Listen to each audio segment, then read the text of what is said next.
L'Église a un rôle très important pendant cette période électorale.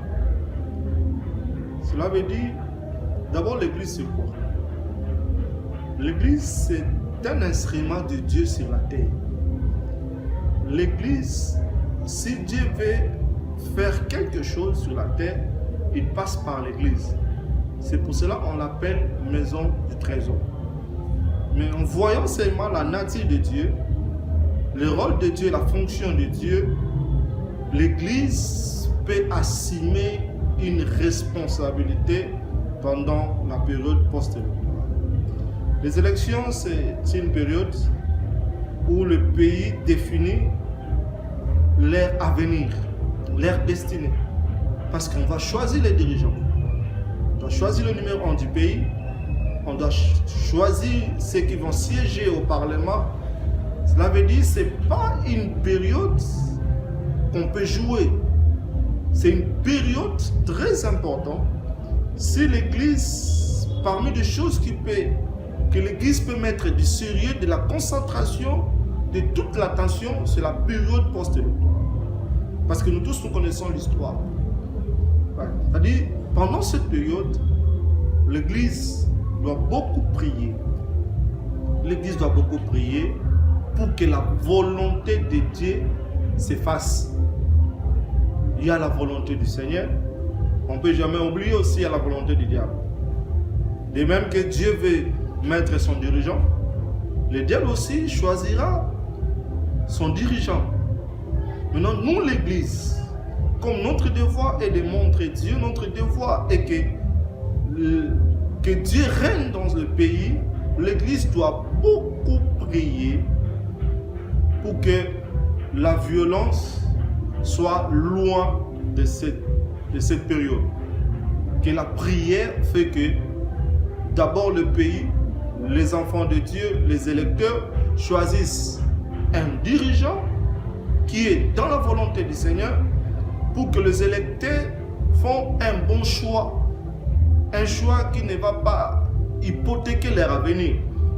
Un choix qui va permettre à ce que le pays jouisse de la gloire de Dieu, de la main de Dieu. Ça veut dire que l'Église doit mettre une grande attention pendant cette période de veiller et de prier pour que le diable ne détienne pas le pays à sa possession. C'est pour cela que j'aimerais dire aux évêques, aux bishops, aux pasteurs, aux responsables des églises, si des moments que l'église doit encore rester dans la prière, comme l'église primitive s'est restée dans la prière, c'est ça le moment. C'est pour notre pays. Notre pays, l'église est liée à la nation. L'église est liée, c'est-à-dire nous sommes liés. Nous exerçons notre travail ecclésiastique dans le pays. Et si à la tête ou dans le pays, on fait mal le choix, même l'église, je ne sais pas si on va encore bien servir Dieu. Même prêcher, ça deviendra difficile parce qu'il y aura des lois qui seront votées, il y aura des décisions qui seront prises et l'église est intéressée. L'avenir de l'église aussi dépend du choix des dirigeants. On doit vraiment prier, on doit gêner pour que la volonté de Dieu s'efface. Parce que c'est la volonté de Dieu qui prime. C'est ce que je peux dire à ceux qui me suivent, aux églises, aux plateformes, aux enfants de Dieu, que les rôles de l'église doit beaucoup prier, prendre le temps de prier pour ce sujet, pour qu'il y ait la lumière de Dieu, pour que Dieu s'en prenne, pour que Dieu se manifeste et que les choses se passent dans la paix et dans le calme. C'est ce que je peux dire. Si tous les mécanismes sont mis en place, s'il y a les moyens pour qu'il y ait des élections, pourquoi reporter? Pourquoi reporter? Je ne sais pas si c'est Dieu qui lui a dit ou c'est un sentiment Dieu ne m'a pas révélé dedans. Mais ce que je sais que si on trouve que non, on doit passer aux élections parce qu'il y a les textes. Le texte est là. On dit que le président doit faire 5 ans. On doit respecter les textes. Et s'il s'avère qu'il est encore élu, il peut faire le deuxième mandat. S'il n'y a pas des élections, c'est-à-dire la CENI, c'est un organe technique. C'est au CENI de décider s'il y aura des élections ou il n'y aura pas des élections. Mais sur ce que moi je sais, dire qu'il n'y a pas des élections cette année, c'est-à-dire par rapport à quoi et ça sert à quoi et Dieu en tout ça gagne quoi? C'est-à-dire, moi je peux dire par rapport à ça que c'est un organe aussi technique. S'il n'y aura pas des élections, selon Dieu, Dieu choisit une autre année pour les élections. Gloire à Dieu, on va se plier parce que si telle est la volonté de Dieu. Mais supposons que s'il n'y aura pas des élections, parce que, un, il y a eu des manœuvres, deux, c'est-à-dire on n'a pas mis du sérieux. Parce qu'il faut être précis. Pourquoi il n'y aura pas des élections? Pourquoi il n'y aura pas des élections? On a donné la prophétie, il n'y aura pas des élections. Mais pourquoi? Il n'y a pas l'argent? Ou, c'est-à-dire, qu'est-ce qui va empêcher? C'est-à-dire, je vois la prophétie, il fallait que la prophétie puisse quand même être sérieusement éclairée pour les enfants de Dieu se soient édifiés et qu'ils glorifient le Seigneur. Et pour un autre point que vous m'avez parlé on a parlé que l'un des candidats, il y aura des candidats qui vont se retrouver dans le fauteuil roulant, oui. Et un autre va mourir avant les élections présidentielles. Avant les élections. Et je pose encore la même question, pourquoi? Pourquoi dans la chaise roulante? Pourquoi et un autre va mourir? Parce qu'il faut qu'il y ait une raison d'être. Le message doit avoir une raison d'être. Qu'est-ce qu'ils ont fait? Qu'est-ce que Dieu leur reproche? Ou c'est le diable qui, c'est-à-dire le diable qui est derrière. C'est-à-dire il faut éclairer les choses. Nous sommes les enfants de Dieu. Même quand Nathan est allé voir David, il a parlé à David. Il a parlé à David, il a été clair envers David. Tu avais plusieurs femmes, mais tu as laissé tes femmes et tu es allé vers une personne qui avait qu'une seule femme. Et à cause de ça, la violence ne se retirera pas de ta maison. C'est-à-dire des prophéties et surtout les serviteurs de Dieu qui ont quand même eu à voir la masse, à voir la curiosité des gens.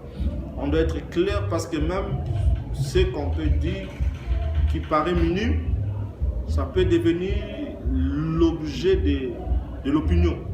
Ça peut faire le sujet de débat. Cela veut dire que un candidat va se retrouver dans le fauteuil roulant, un autre va mourir.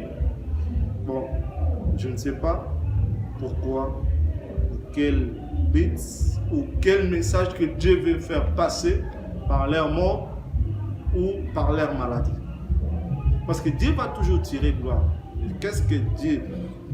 Si seulement qu'il y a un candidat qui est dans la violence, qui est dans le mal, qui est dans la mauvaise voie, et Dieu annonce déjà dès le début là, c'est clair, parce que le salaire du péché c'est la mort. Mais si on dit seulement la prophétie comme ça, la prophétie doit être quand même claire, précise. Il faut préciser quand même la prophétie. Et vous m'avez encore parlé d'un autre, il y aura des moments de turbulence. Oui. Il a même demandé à ce que l'Église prie beaucoup pour la nation parce qu'il y a un bain de sang selon lui qui va se produire. Bon, notre pays aussi a vu l'histoire. Notre pays, pendant la période post-électorale, pose toujours des problèmes. C'est un pays laïque. quand nous sommes dans un pays laïque, chacun va chercher le pouvoir vers son Dieu, va aller dans son coin. Il y aura d'autres qui vont chercher même le sacrifice. Si il a dit qu'il y aura du pain, du sang, mais nous menons l'Église, comme je dis auparavant, l'Église doit seulement prier. L'Église doit rester dans la présence de Dieu pour que cela n'arrive pas. Je me souviens de l'histoire des enfants d'Israël quand ils traversaient pour aller dans la terre promise. Il y a eu des Amaleks qui les a barré la route. Il y a eu une bataille entre les Amalécites et les enfants d'Israël. Mais Moïse était au sommet. Il a levé le main, prier pour qu'il y ait la victoire. Nous, on ne peut pas accepter que le sang coule. Même la Bible dit, Jésus nous a été donné, non pas pour que le monde périsse, mais pour que le monde soit sauvé par lui. Vous connaissez tous l'histoire. Vous connaissez tous ce que Jean 3,16 dit. S'il y a le bain du sang, l'Église encore, je reviens, doit jouer son rôle de prier pour que Dieu enlève ça. Parce que Dieu a la possibilité d'enlever même ce que lui il avait même prévu. Vous connaissez l'histoire d'Ézéchias. Ézéchias, on lui a dit de tout arranger parce qu'il va mourir. Et par après, qu'est-ce qui est arrivé? Qu'est-ce qui s'est passé? Ézéchias l'a prié. Et le prophète n'a pas pu encore terminer l'essai de sa maison. Dieu lui parle encore, va retourner, va parler à Ézéchias que j'enlève la mort et je lui ajoute encore 15 ans. C'est-à-dire, je me reparle aussi pour cette prophétie qui rappelle du sang. Le sang, si les gens vont mourir, cela ne fait pas plaisir. Cela ne fait pas joie. La mort, ce n'est pas quelque chose de bon. Parce que la mort, c'est le malheur. Au commencement, Dieu n'avait pas prévu la mort. Il avait dit, la mort entrera en cas du péché. Il a dit à Adam, le jour où vous mangerez, vous mourrez. C'est-à-dire, la mort, ce n'est pas quelque chose de bon. Pourquoi accepter la mort des gens? C'est pour cela que je peux dire que s'il y a de tels messages, et pendant cette période, on doit beaucoup prier pour que notre pays soit préservé et que les sorciers, les démons, les mauvaises personnes ne profitent pas de cette situation. Je veux dire à la jeunesse, c'est Dieu qui est le maître des temps et des circonstances. Continuez toujours à espérer. Même si les politiques déçoivent, même si certains dirigeants déçoivent aussi, mais Dieu ne déçoit jamais. Le pays, c'est notre patrie. C'est la terre que Dieu nous a donnée. C'est notre héritage. On doit toujours prier. On doit toujours se battre pour que les choses aillent de l'avant. On ne peut pas se désespérer. Non. Nous pouvons interroger l'histoire. Les gens ne peuvent pas se désespérer parce qu'on ne peut pas fuir le problème on doit le résoudre. C'est-à-dire, c'est un problème que nous avons dans le pays. C'est-à-dire, les choses ne marchent pas vraiment. Nous ne sommes pas comme les autres. Parce que les autres sont heureux. Il y a des nations, des pays qui sont prospères. Mais nous, on est encore dans le chantier. On doit réparer, on doit arranger certaines choses. Le jeune fait seulement confiance à l'Éternel. L'Éternel ne vous laissera jamais. Israël a fait confiance à Dieu. Et Dieu ne les a pas abandonnés. Dieu n'abandonne jamais. Et surtout qu'il y a des serviteurs de Dieu, des hommes de Dieu que Dieu envoie dans notre pays. C'est pour nous fortifier. Et nous, à nous aussi, de faire confiance à ces serviteurs de Dieu qui nous prêchent la vérité, qui nous montrent la voie. Jeunesse, ne vous désespérez pas. Vous allez vous en sortir. Il faut toujours espérer. Car la Bible dit, espérer contre toute espérance. C'est ce que j'avais à vous dire. Que Dieu vous bénisse.